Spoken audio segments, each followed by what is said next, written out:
maka dia mati syahid. Dan penjahat yang mati ini muhaddarun damu, diabaikan sehingga nggak kena kisos, pembunuhnya nggak kena. Misalnya ada penjahat mau bunuh kamu, kamu duel menang, kamu nggak kena kisos karena ini muhaddarun damu, diabaikan kehormatannya. Padahal dia muslim, apa? Muslim. Ini perlu. Jadi ini mengaji ini agak jelimet tapi gampang. Kan kalau paham nggak paham selesai, jadi yang nggak baca selesai itu. Sehingga kalau nggak ada nasa mansuh, maka orang selalu berpikir pokoknya yang penting ikut Nabi. Nah itu bahayanya kalau anda tidak tahu detail. Jangan-jangan syariat yang kamu ikuti itu syariat yang sudah berstatus mansukhoh, telah dicabut. Dan itu banyak.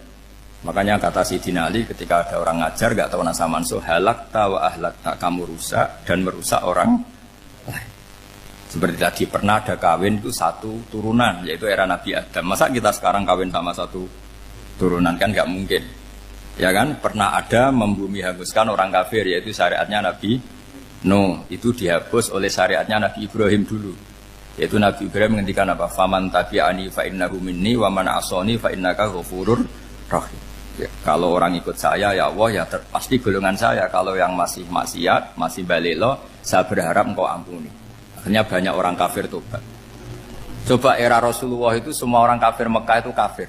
Nabi belum wafat, itu sudah ada 114.000 mukmin semua. Jadi Nabi menangi mayoritas orang menjadi mukmin dari mayoritas kafir. Yaitu disebut wara'aitan nasa yadkhuluna fi dinillahi afwaja. Andai kan Nabi Muhammad pakai syariatnya Nabi Nuh, bisa enggak mengislamkan orang sebanyak itu? Enggak bisa kan? Maka ini penting mengenali nasab mansuh. Jadi periode cara wong Jawa maksud no tuntas. Robila tadar itu, pasot tuntas itu, menghabisi itu habis di periode Nabi siapa? Nuh. Syariat itu sudah enggak dipakai lagi. Yang dipakai apa? Faman tabi'ani fa innahu minni wa man asani fa innaka ghafurur rahim. Lah Nabi Muhammad ini nabi yang kena khitab anit tabi millata Ibrahim hanifah. Jadi masternya Nabi Muhammad itu mentornya Nabi Ibrahim. Sehingga syariatnya ya faman tabi'ani fa innahu minni wa man asani fa innaka ghafurur rahim. Tidak syariat rabbila tadzar alal ardi minal kafirina daya. Jelas ya, jadi mengenali nasa mansuh itu penting sekali. Karena kalau tidak, anda halakta wa ahlakta, kamu merusak diri kamu sendiri, juga merusak orang lain. Karena menfatwakan hukum yang sebetulnya sudah berstatus mansukhoh, hanya berdasar, itu kan syariatnya nabi-nabi dulu. Syariat yang apa? Syariat yang nggak pernah terhapus hanya satu, usuluddin, yaitu tauhid, itu sama. Tapi kalau syariat itu beda-beda, atau furu'iyah itu beda-beda. Yaitu tadi saya beri contoh, era Nabi dulu kalau ada pakaian najis dipotong, dibuang. Era Nabi Muhammad dicuci. Orang kafir dihabisi oleh langit. Era Nabi Muhammad nggak boleh, bahkan didoakan Allahumma hdi qaumi fa innahum la ya'lamun. Di Qur'annya apa? Wa in ahadum minal musyrikin astajaraka fa'jirhu hatta yasma'a kalam Allah summa ablihu makmana. Jadi kalau ada orang kafir gak boleh main dihabisin, mereka beri peluang untuk mengkaji kitab Allah hatta yasma'a kalam Allah. Kalau mereka sudah berpeluang ngaji, harus summa ablihu makmana, harus dijamin keamanan. Ya, karena apa? Dzalika bi annahum qaumul la ya'lamun. Bagaimanapun mereka memang karena tidak tahu. Nah, kenapa tidak tahu? Karena tadi mereka tertutup oleh kultur yang beratus-ratus tahun. Mbah-mbahnya mereka menyembah batu, menyembah berhala. Ya tahunya itu ya Tuhan. Bagaimana Anda bisa menjelaskan sesuatu yang sudah beratus-ratus tahun, kan tidak gampang. Maka ada periode dimaklumi, apa?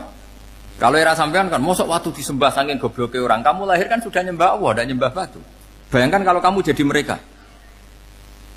Wong perut kamu saja disuruh makan pizza sakit kok, karena saking lamanya makan sambal kan gitu. Kamu bilang perempuan Indonesia saja cantik kok, saking lamanya jadi orang Indonesia. Padahal orang Indonesia tanyakan orang Eropa, cantiknya di mana? Kamu lahir di Afrika, bilang orang Afrika itu cantik, tanyakan orang Eropa, cantiknya di mana, hitam gitu kok. Jadi orang itu pasti terkooptasi oleh sekelilingnya. Orang Afrika akan bilang wanita Afrika itu cantik. Coba tanyakan orang Eropa, cantik apa enggak? Belas. Orang Eropa yang kulitnya gitu kata orang Eropa indah, kata sampean. Koyok anaknya kebo katanya. Jadi orang itu akan terkooptasi oleh sekelilingnya. Bayangkan kalau semua orang nyembah berhala terus kamu tidak, alasan kamu apa? Kan menentang mayoritas. Dan itu berat. Maka dimaklumi oleh Allah, dzalika bi annahum qaumul la ya'lamun fi manah panyeruarah. Nah, pemakluman ini yang mulai sekarang terkikis. Orang main pukul saja enggak mau ngaji. Enggak mau ngaji Quran secara kafah. Jadi fatwanya Islam kafah tapi ngajinya Quran enggak kafah. Ngambil 1-2 potongan ayat dipakai dalil. Jadi Islamnya inginnya kafah tapi ngajinya Quran enggak. Kalau kafah ya hafal 30 juz itu. Kalau mau kafah ya hafal berapa? 30. Makanya saya sering bilang, saya sering dinasihati orang karena belum tahu saya ini hafal Quran. Bapak harusnya Islam itu kafah. Kata saya ya dimulai dari konsep Islam itu kafah dulu. Apa ya hafal Quran secara kafah. Jadi ini penting saya utarakan. Bahaya sekali orang mengenali Islam tanpa mengenali nasah mansuh. Karena beberapa syariat Nabi sebelum kita itu berstatus mansuh. Terus contoh berikutnya. Ini nasah mansuh antar Nabi apa khusus internal Nabi? Antar Nabi aja agak selesai nih sampai subuh aja agak selesai. Contoh yang paling keren mungkin cowok semua senang. Nabi Dawud dulu istrinya berapa? 99. Nah itu kalau masih halal itu kan berarti jenengan tuh punya istri berapa? Wah itu kan ngeri betul. Punya satu aja repotnya gitu, apalagi berapa? Punya 99. Terus kamu bilang gini, ini kan syariatnya Nabi Dawud, Nabi kan bisa diikuti. Pernah ada periode di mana seperti itu boleh. Jadi makanya mau tidak mau ngenali nasah mansuh itu harus. Kalau enggak ya kamu masih berkeyakinan boleh beristri berapa? Nah ini penting saya utarakan. Makanya Sayyidina Ali itu kalau ngetes calon mubalek, kira-kira kalau Kemenak dulu inginnya apa? Sertifikasi apa? Mubalek. Itu tanyanya gitu. Ta'rifun an-nassa wal mansuh, kamu apa tahu nasa mansuh? La. Jawabnya Sayyidina Ali, halak tahu ahlak tahu. Kamu orang yang rusak. Karena tadi takutnya ada syariat yang sudah mansuh dipakai. Itu tadi misalnya kita ini tidak umatnya Nabi Nuh, tapi pakai syarat Robbila tadar alal ardi minal kafirina. Terus ketiga begini, misteri manusia itu. Dan ini kita tidak pernah tahu sampai kiamat. Tapi ini ilmu harus kita diskusikan. Misalnya saya ini namanya Bahauddin. Saya sekarang hidup sampai 2019 sekarang. Kan hanya Allah yang tahu berapa turunan saya sampai kiamat. Dan statusnya kayak apa. Donald Trump juga gitu. Donald Trump itu sekarang kafir. Tapi kita tidak pernah tahu nanti turunan keberapa ada yang Muslim. Lah turunan yang calon Muslim ini diletakkan di mana kita tidak tahu. Yang jelas kalau kamu bunuh itu katut itu. Artinya gini, logika membiarkan orang kafir itu ya ada logikanya. Nah, logika membunuh karena mereka mau membunuh kita ya ada logika fikihnya karena kalau kita ada membunuh dibunuh. Makanya semuanya hukum ini terus bergantung al-hukmu yaduru ma'ilatihi wujudan wa'ad. Di sini terus dipertemukan. Makanya semua nabi itu kalau yang namanya membunuh pasti pas perang saja karena ini kondisi yang memang pilihannya hanya dua, kalau nggak dibunuh ya membunuh. Ada duel lah. Maka ini butuh kajian fikih dan orang nggak boleh subjektif dalam hal ini. Saya ulang lagi, tidak boleh subjektif karena tadi orang yang kamu katakan sekarang misalnya Zaid, kamu itu bodoh sekali. Kenapa bodoh? Nggak hafal Quran, nggak pernah kuliah, nggak pernah ngaji. Ternyata Zaid ini bersemayam calon anak yang alim alama hafal Quran, namanya Umar, tapi masih jadi sperma. Suatu saat Zaid itu punya anak alim alama, kan banyak orang tidak bisa baca Quran punya anak hafid, banyak nggak di Indonesia? Banyak nggak petani yang punya anak dekan?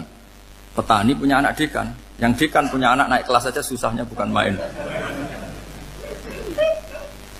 Banyak kan? Nah ketika dibalik nanti ada dekan punya anak goblok, yang petani punya anak dekan, pinter mana?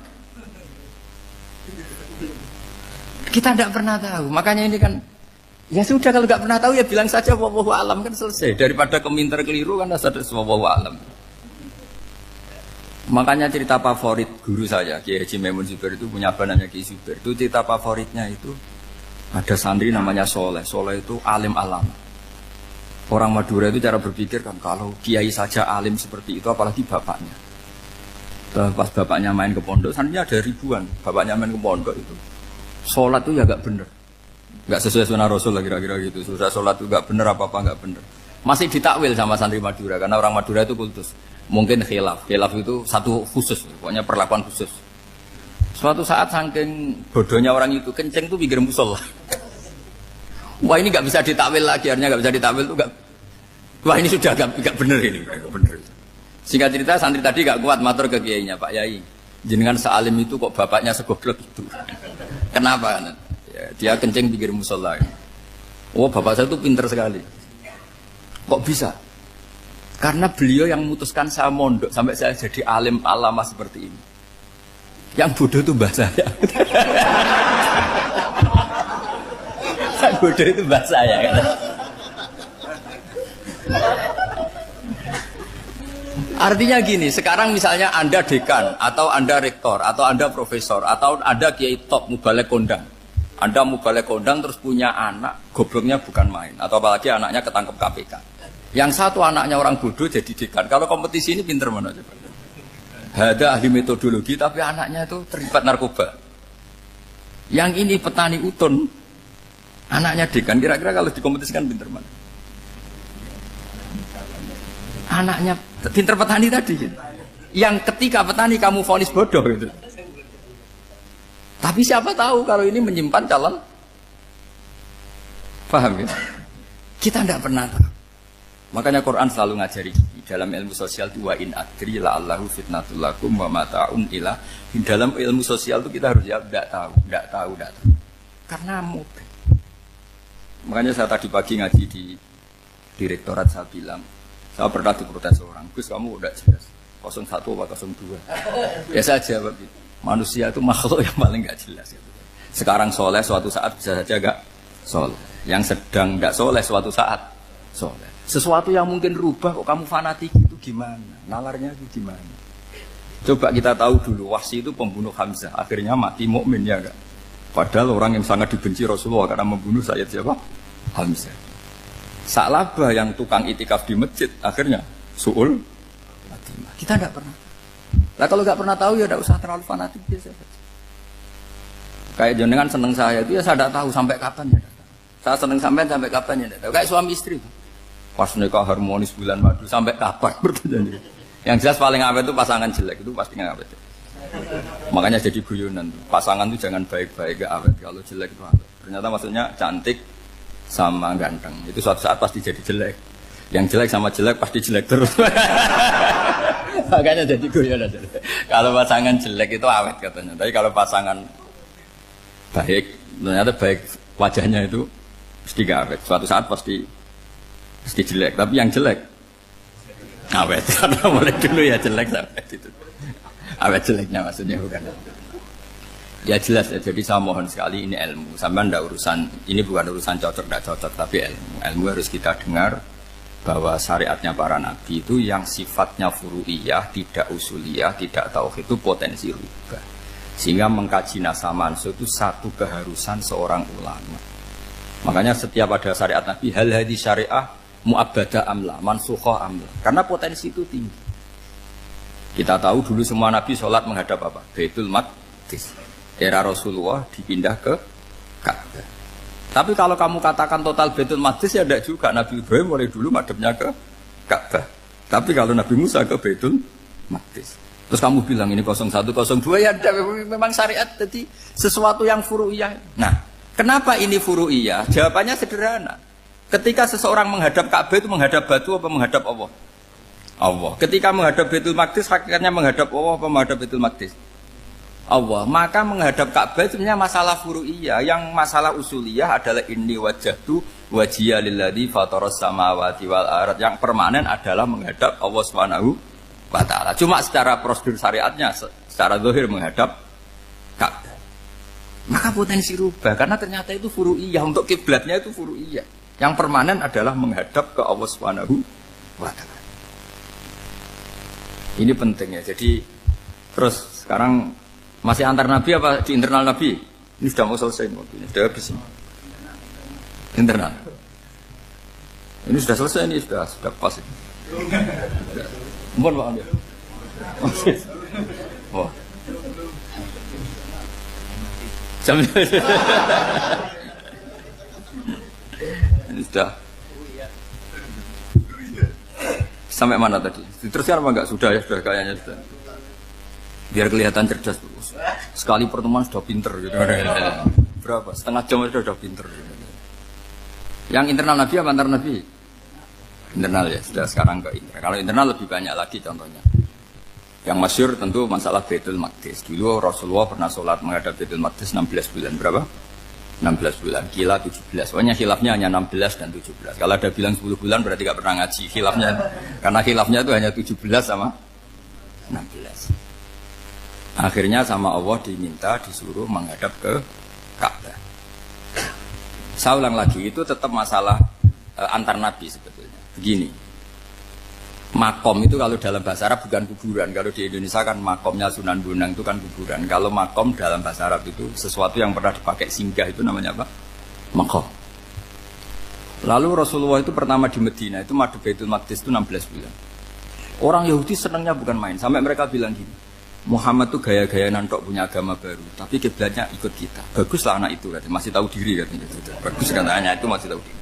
Jadi senangnya bukan main orang Yahudi, karena kiblatnya Muhammad sama dengan mereka. Ya tentu mereka jangkar Muhammad, bukan Sayyidina Muhammad atau Rasul Muhammad, karena mereka masih gak iman.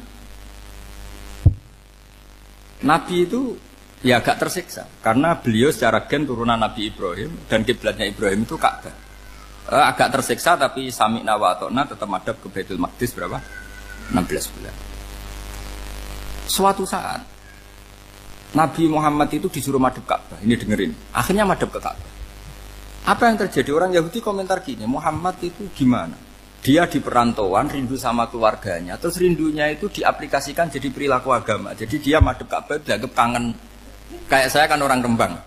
Rembang itu apanya Jogja? Timurnya apa? Enggak, Jakarta itu mana Jakarta itu? Barat sana ya. Ibaratnya saya orang Jakarta, terus merantau di Jogja. Dulu kiblatnya itu menghadap ke timur, terus ketika menghadap ke barat, kata sampean, wah itu padunya kangen apa? Keluarga. Juga kurang ajar orang Yahudi. Jadi orang Yahudi itu memang paling pinter bully. Makanya kalau sampean tukang bully itu ya agak-agak, ya enggak. Saya tidak ngomong agak ya, pokoknya agak-agak. Ya. Pinter bully orang Yahudi. Makanya nggak ada orang debat sepinter orang Yahudi. Yang bisa ngalahkan hanya Tuhan itu. Orang Yahudi yang bisa ngalahkan hanya Tuhan. Sayyidina Ali orang paling terkenal cerdas. Itu kalau sama orang Yahudi itu pusing. Karena ya apa logikanya itu?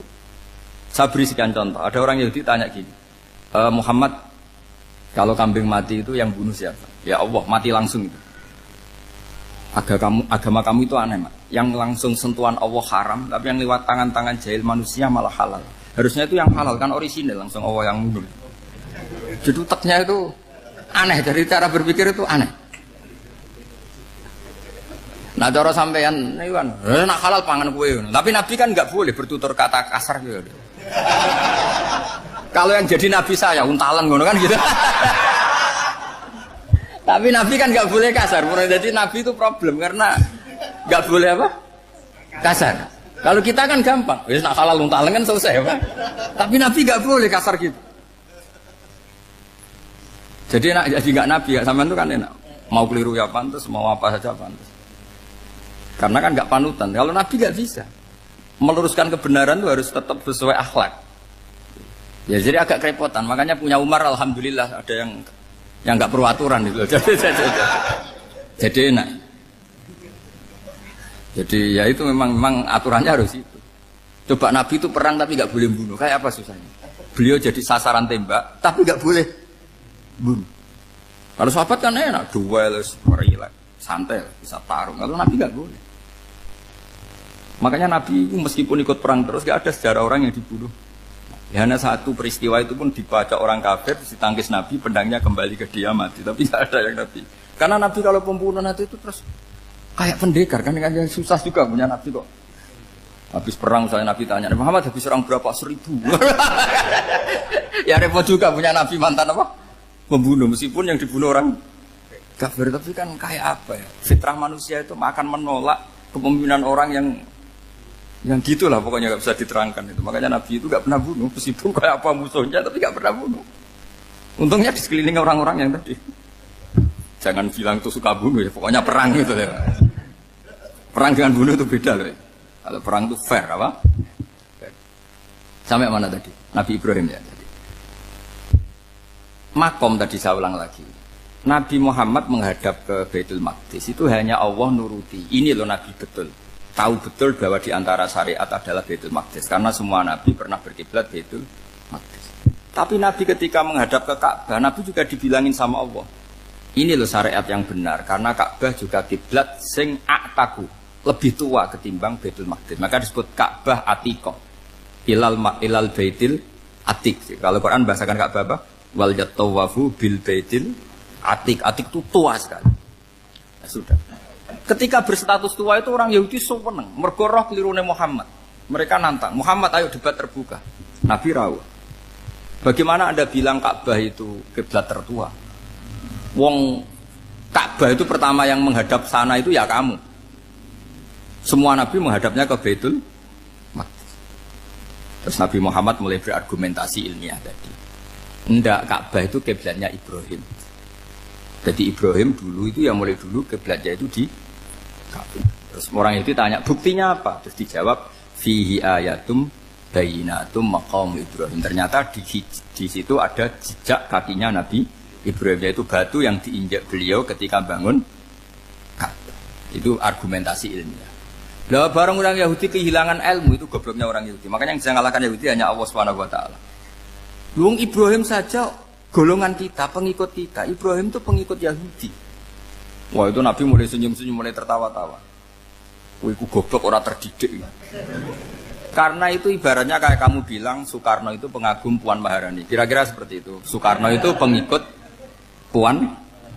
Karena Yahuda itu Yahuda bin Yakub bin Ishak bin Ibrahim. Saya ulang lagi ya, nasabnya Yahudi ya, Yahuda bin Yakub bin Ishak bin Ibrahim. Jadi Ibrahim itu mbah keempat dari Yahuda. Tapi karena mereka kalah debat, Ibrahim itu pengikut Yahudi, itu sama dengan bilang apa? Soekarno itu pengikut Puan Maharani. Itu kan jadi aneh. Atau Gus Dur pengikut Mbak Yeni, atau Basim Masari pengikut Mbak Yeni, itu kan aneh. Wah, akhirnya sama Allah diingatkan. Makanya ada ayat ha antum haula hajatum fi malakum bi ilm falimatu hajuna fi ma laysa lakum bi ilm. Perjanjian debat ini semuanya harus ilmiah. Tapi kenapa perdebatan Anda malah ndak ilmiah? Sebenarnya orang Yahudi iftadohu, malu semua. Wah, semuanya Muhammad itu satu-satunya kekalahan orang Yahudi. Tapi ayat-ayat seperti ini itu enggak populer. Ayat ha antum haula hajastum fi malakum bi ilm falimatu hajuna fi ma laysa lakum bi. Jadi Islam betapa hebatnya Islam. Kalau debat harus ilmiah. Dan Kanjeng Nabi menantang, ini perjanjian kita debat ini ilmiah. Kenapa sekarang jadi tidak ilmiah? Yaitu kamu mengatakan Ibrahim itu pengikut Yahudi. Padahal Ibrahim dengan Yahudi itu dulu Ibrahim. Bukan Yesus mat kalah mat. Tapi tetap rakyat Islam. Tapi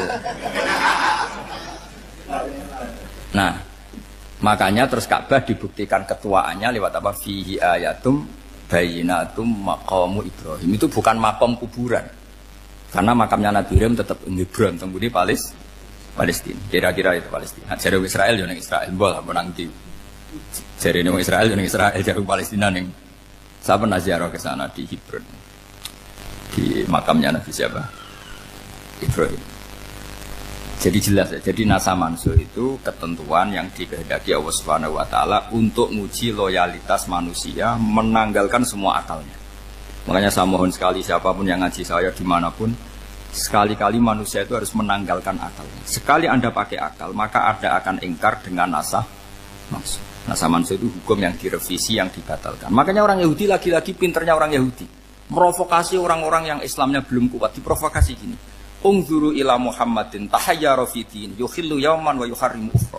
Lihat itu Muhammad, dia kebingungan cara beragama. Kadang bilang A, besok bilang B. Jadi nasa mansuh dianggap satu bentuk kebingungan. Gak kurang ajar tadi. Wah, akhirnya sebagian orang yang murtad. Makanya nasa mansuh itu satu peristiwa yang menjadikan banyak orang murtad. Karena diprovokasi orang Yahudi bahwa itu bentuk kebingungan Muhammad. Akhirnya terus saya qulu sufaha minan nasi ma wallahum al-qiblati mulati kanu alaiha. Nah, kelirunya orang Yahudi adalah ternyata nasah mansuh yang dipilih Rasulullah itu semuanya ada di Taurat dan Injil. Termasuk di Taurat dan Injil disifati dan Nabi yusolli ilal qiblatain, bahwa Nabi ini akan bersolat dengan dua kiblat. Makanya tetap ditantang.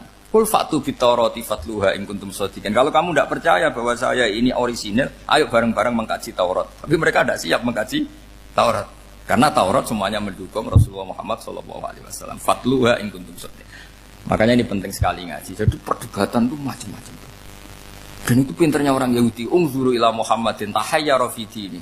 Yukhillu yawman wa yuharrimu ukhra. Ini penting sekali. Makanya Nasa Mansur itu uji loyalitas. Itu Imam Malik kalau mencontohkan ke Imam Syafi'i. Saya berisikan contoh fikih. Ini saya melanggar waktu. Ini sudah berapa? Saya yang tidak mengesahkan diri saya. Ya misalnya ini ya, ini kertas saya bawa ya, ini kertas saya bawa. Terus ini tak kasih uang misalnya, uang 100.000. Atau kalau contoh Imam Syafi'i dulu dididik Imam Malik begini. Ya Syafi'i kalau kamu punya 2 budak, 2 pembantu. Kalau dulu kan masih ada budak, 2 pembantu lah kira-kira. Seneng mana? Yang cerdas sama yang goblok? Seneng yang cerdas. Kalau yang nurut sama yang bantahan, seneng yang nurut. Lah yang nurut itu yang goblok. Makanya tinggal dibalik saja. Kamu tak beda ya. Seneng mana punya istri yang cerdas apa yang goblok? Coba jawab. Atau ibu-ibu mbak-mbak ini, seneng mana punya suami yang cerdas atau yang goblok? Kalau cerdas gak bisa diakali, tapi goblok nurut tapi ya kadang di sini kan di sini. Nah, itu kan antar manusia. Masalahnya kita menghadapi Allah Subhanahu wa taala yang semua kita pasti bodoh. Kita menghadapi Allah Subhanahu wa taala yang semuanya kita pasti bodoh. Allah jelas ngendikan wa kanal insanu dzaluman jahula. Manusia itu banyak dolimnya. Dolim itu sifat mubalaghah. Kalau orang dolim sekali dolim, kalau sering zalum, kalau jahil biasa jahil, kalau banget jahili jahul. Bahasa Arab kan gitu memang. Ghafir, pengampun biasa. Kalau ghafur selalu mengampuni. Syakir, makanya sifatnya Allah Ta'ala ikut wazan fa'ul semua. Ghafur, syakur. Atau diikutkan wazan fa'al. Kalau goblok biasa jahil, goblok banget jahal kan itu. Kafir biasa kafir, kalau kafir banget kafar. Ya, jadi wazan balaghah itu bisa fa'al, bisa fa'ul ya. Kafirin kafar atau kafur. Paham ya? Malah ngaji nahwu. Ya tapi ini memang perangkatnya ya. Ini kan perang mau tidak mau. Makanya misalnya Allah tidak suka kulla kafarin banget kafir ya, Pak. Paham ya? Kulla khawanin banget khianate. Kalau khain khianat biasa, kalau khawan sering khianat. Lah manusia itu kata Allah apa? Zaluman. Wis banget dolime, banget bodoh. Itu kalau yang ngarang hikam mencontohkan tuh gini, manusia itu pas bener saja salah, apalagi pas salah. Jadi manusia itu kata Imam yang ngarang hikam itu, man itu kanat mahasinhu masawiyah, fakih fala takunu masawihi masawiyah. Ketika baik saja buruk, apalagi ketika buruk. Coba kalau ada orang dermawan sama teman-temannya, tanyakan istrinya, duit diambur-ambur, disekno konco ngalono bojo. Mesti gitu. Teman yang sering silaturahim ke teman-temannya, kata temannya baik, senang silaturahim. Tanyakan istrinya, oh meninggali wong. Jadi manusia pas baik saja ada buruknya. Apalagi pas buruk.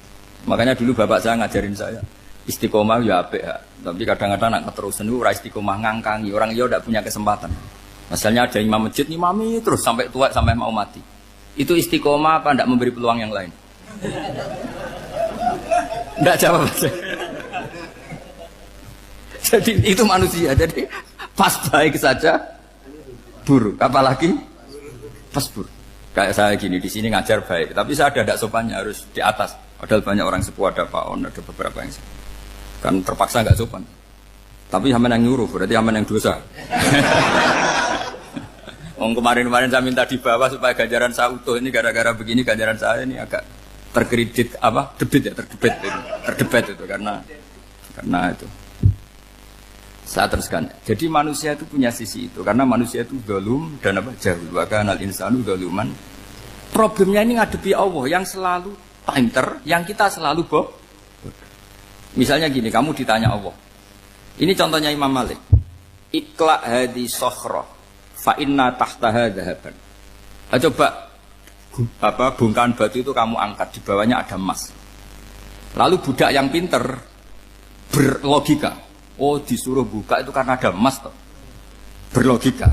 Kalau budak yang goblok enggak, Ya disuruh ya diangkat saja. Ada emas apa enggak karena perintah ya diangkat. Yang satu nurut karena perintah, yang satu nurut karena ada emas, ada sesuatu. Logikanya suatu saat Tuhan tuh hanya bilang gini dok, ikhla hadis sokro, batu itu angkat.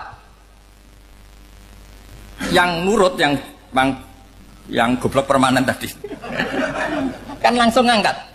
Yang pinter, ini ada apa lagi Gusti kok harus diangkat? Ya gak ada apa-apa, nyuruh saja kata Allah gitu. Oh tidak bisa, sesuatu harus ada alasannya. Itu kira-kira mangkel loh agak. Oh mangkel. Nah, logikanya manusia seperti itu. Makanya dua murid pinter, di rakyat pinter, presiden ya susah mesti demo. Goblok ya susah sini uang. Ini kan nggak ada pilihan. Memang manusia itu nggak ada pilihan. Nah sekarang masalahnya gini di fikih ini, saya kembali lagi ke fikih. Pertanyaannya secara fikih begini, misalnya iddah. Iddah itu seorang perempuan ditinggal mati suaminya atau ditinggal atau cerai. Itu kan ada namanya apa? Iddah. Iddah itu memastikan apa tujuannya? Memastikan rahim itu steril dari mani atau sperma zaut awal. Supaya nanti kalau dinikah orang lain tidak terjadi ikhtilatul nasab. Oke, berarti iddah kita beri argumentasi secara ilmiah li baro'atir rohmi.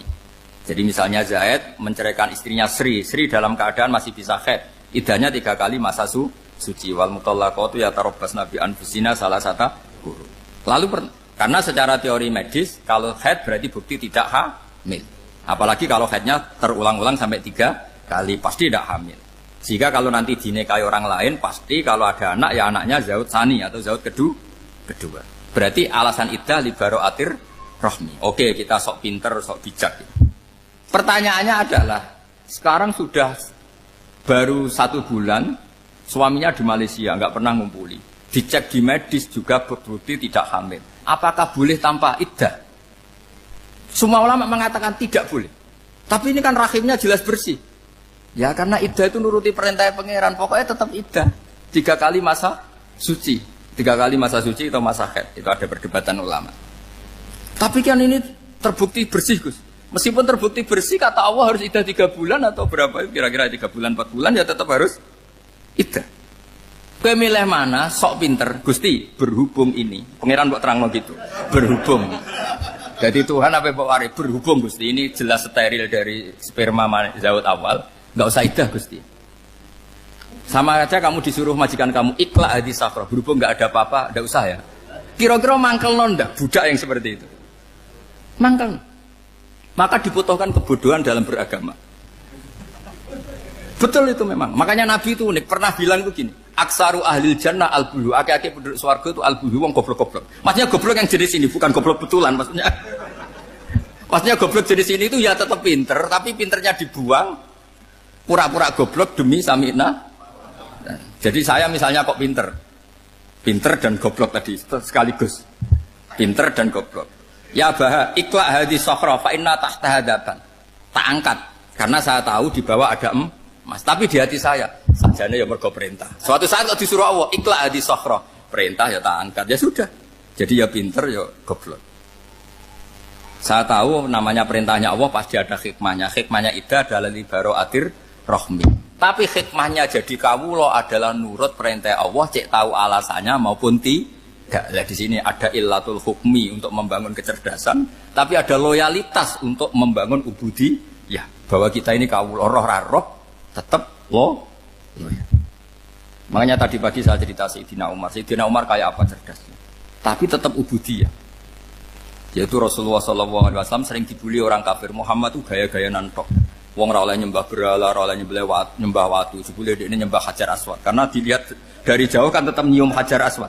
Coba kalau kamu lihat dari jauh, kamu sujud dari jauh kan kayak sujud sama batu. Makanya Sayyidina Umar karena orang kafir masih cara berpikir gitu, tiap nyium Hajar Aswad itu komentar gedumel. Alim tu annaka hajarun la tadurru wa la tanfa. Walau la anni ra'aitu Rasulullah qabbalaka ma qabbal. Aku ronake watu, ya ramadoroti ramanfaati. Kalau saja saya tidak melihat Nabi nyium kamu, saya tidak sudi nyium kamu. Jadi tidak berdoa, doa mustajab itu tidak berutuh. Karena apa? Umar tahu ini masalah secara tauhid. Kalau saya doa di depan Hajar Aswad nanti dikira syirik karena berdoa di depan batu. Tapi kalau saya tidak nyium, nyulayani sunnah Rasul, yaitu nyium Hajar, wis tengah-tengah nyium sambil gerutu, itu sudah kompromi. Ya nyium tapi gerutu. Kayak apa? Makanya ya cerdas tapi ya goblok tadi ya cerdas. Itu uniknya Rasulullah. Jadi muji orang pintar ya sudah langit. Tapi Nabi pernah dalam satu hadis mengatakan aksaru ahlil jannah al-bulbu. Aki-aki penduduk swarga itu orang bodoh. Artinya orang bodoh itu bukan bodoh betulan. Dia meninggalkan akalnya demi loyalitas ubudiyah. Nah, untuk menutup sesi ini terakhir betul tak tutup setelah ini selesai. Untuk menutup itu bukti begini, perang Badar itu perang yang nggak mungkin dimenangkan umat Islam karena orang kafir itu 1000 dengan pasukan full dengan peralatan perang full. Rasulullah itu tahun kedua Hijriah itu pasukannya hanya 313. Itu pun pedang itu untuk orang 5 itu hanya ada pedang 1. Jadi kalau mau dibaca orang sih kamu nilai pedangnya aku. Itu kan nggak kebayang perang dalam keadaan seperti itu. Jadi mesti kalah, orang kok mungkin kalah mesti. Tapi Nabi tetap bilang saya ini disuruh Allah perang, ya harus berangkat. Yaitu perang Badar. Kata para sahabat, ya Rasulullah ini nggak masuk akal, sudah nggak usah perang ini nggak masuk akal, mau setor nyawa. Sudah gitu dadaan, nggak ada persiapan. Lucunya apa? Sahabat itu ketika Nabi tetap berangkat. La akhrujanna walau waqti. Nabi menginginkan saya tetap berangkat meskipun sendi. Setelah Nabi berangkat sekian meter, itu sahabat ikut semua. Kata Nabi, lah kamu kok ikut? Ya ikut saja. Kata kamu mesti kalah. Ya anggap saja setor nyawa. Demi loyalitas pada jenengan. Itu makanya nggak ada periode sebaik periode sahabat. Tapi yang gerutunya jalan. Karena gerutu ini bawaan ilmiah. Makanya kita loyal sama presiden. Tapi yang nggak cocok ya gerutunya jalan. Tapi bawaan mencintai Indonesia tetap jaga stabilitas. Itu bawaan cinta Indonesia, bukan cinta pejabatnya kadang. Gerutunya jalan. Tapi bawaan loyal sama Indonesia tetap mengaku. Bawaan loyal sama Rasulullah tetap ikut perang. Bawaan akal karena nggak masuk akal ya gerutu. Dan itu uniknya Quran itu mengapresiasi itu dan dianggap nggak masalah. Saya bacakan ayatnya. Kama akhrajaka rabbuka min baitika bil haqq wa inna fariqam minal mu'minina lakarihun yujadilunaka fil haqqi ba'dama tabayyana ka'annama yusaquna ilal mauti wa hum yanzurun. Peristiwa Badar ada peristiwa kamu itu keluar untuk perang. Sahabat kamu ngikuti, tapi mereka lakarihun, enggak senang sebetulnya. Karena enggak masuk akal. Ya geremeng tapi ya derek. Yujadilunaka fil haqq, mereka mendebat kamu dalam kebenaran. Jadi ya Rasulullah wong perang karuan kalau jenengan lakoni alasane nopo? Lah kok melok? Ya saya harus ikut jenengan Nabi. Itu unik. Kalau orang sekarang mana mau, kalau nggak masuk akal nggak mau melakukan.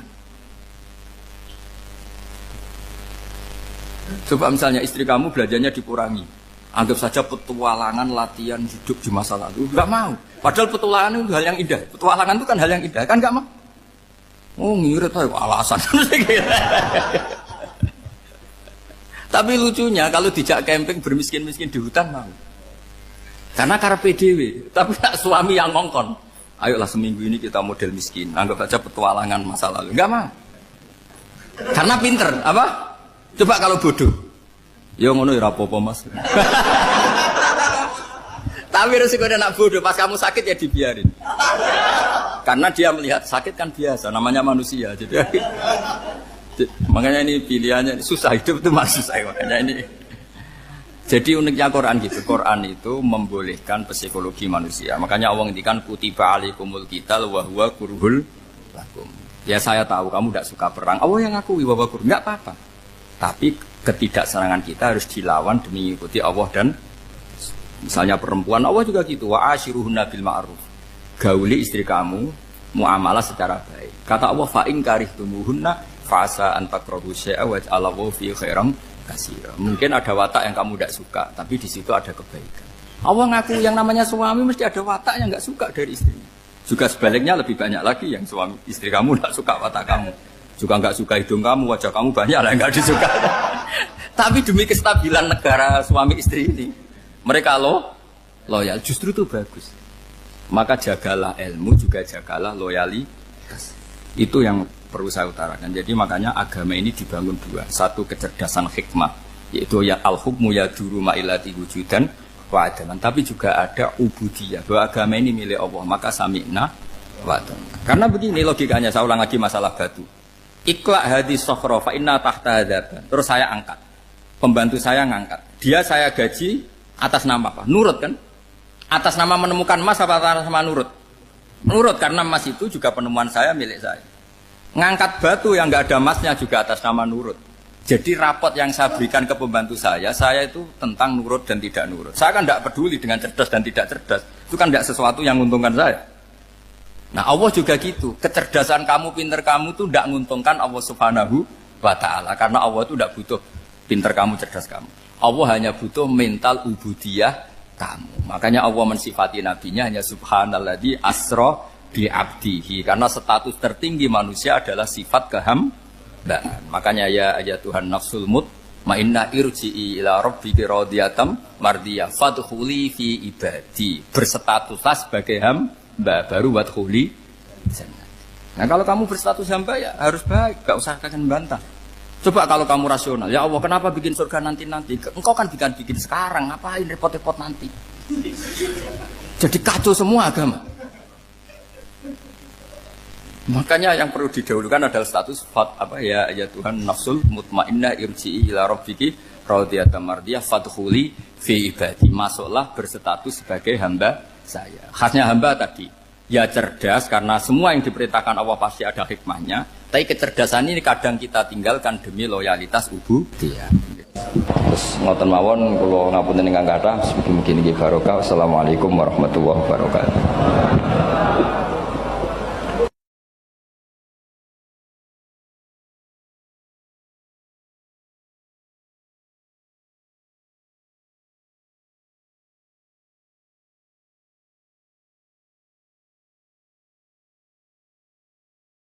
Ana bajingan kondang, gak tahu konangan. Atau koruptor paling gampang. Koruptor urung ketangkep KPK. Terus dicolong. Iku sing njupuk barang ning omahe terus darani maling. Padahal luwih maling koruptore. Dieling-eling nggih kula baleni malih iki pentinge ngaji ya. Dadi aja geman iktimat mbek barang sing ora wujud. Demokrasi itu tidak wujud. Hak asasi manusia ya tidak wujud. Ini tidak bisa Anda buat pegangan supaya nak ketemu Allah Subhanahu wa Ta'ala. Mergo barangnya ora wujud. Jadi kabeh ning donya iki liyane manungsa udah sering maca tasbih, sering salat. Ya kowe ora roh. Kowe ora usah takok carane. Kados kowe iman nak gedang ana gizine, sego ana gizine. Kowe ora tau takok kan manggone endi carane piye. Jadi kabeh manuk, kabeh kewan malah maca tasbih. Sing ora jelas ya manungsa niku separuh maca tasbih, separuh ora. Nak kabeh kewan maca tasbih. Kowe ora usah takok ora carane piye terus bahasane piye. Dikandani kok malah takok carane iki malah lucu. Mulane terus dadi anekdot masyhur iku. Maksiat tetep maksiat, setan roh maksiat. Nah, umume setan iku nek ana maksiat iku seneng kecuali sitok nyelingkuhi bojone setan. Wah, nek iku setan lah ngamuk. Dadi satu-satunya maksiat yang setan pun ndak seneng iku nyelingkuhi bojone setan. Iku Allah ya ora seneng, setan ora seneng. Iku satu-satunya contoh maksiat sing setan pun ndak seneng. Lah guyonan ngoten niku penting karena itu tadi. Hukum itu kalau nuruti pandangan manusia dawuh Imam Syafi'i iku ruwet. Mergo al-qaulu qaulu sahibil ya. Angger sing nyekel sawangane sing duwe. Dadi kados koruptor sing donyane akeh, duwe alpat macam-macam itu nek ana sing nyolong sepeda montore sawangane ya salah. Padahal ini dhewe hasil colong. Nah, tapi kayak bener